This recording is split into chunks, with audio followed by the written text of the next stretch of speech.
ওমর ইবনে খাত্তাব রাদিয়াল্লাহু তাআলা আনহু বিশ্বনবীর দ্বিতীয় খলিফা, প্রতিদিন নামাজের মধ্যে একটা দোয়া করতেন। সেই দোয়াটি হলো আল্লাহুম্মা রযুকনা শাহাদাতান ফি সাবিলিক ওয়াজআল মাউতানা ফি বালাদি হাবিবিক। ওগো আল্লাহ, আপনি আমাদেরকে শাহাদাতের মরণ দান করে দেন। সুবহানাল্লাহ।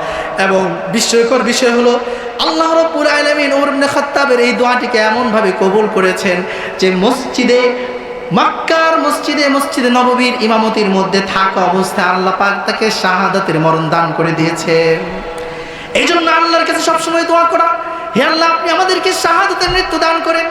যখন শাহাদাতের মরণ হবে তখন আমার মরণের সমস্ত কষ্টগুলোকে দূর করে দিবেন কে? মরতেই হবে যখন,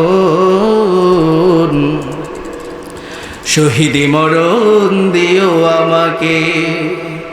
মরতেই হবে যখন, শহীদি মরণ দিও আমাকে।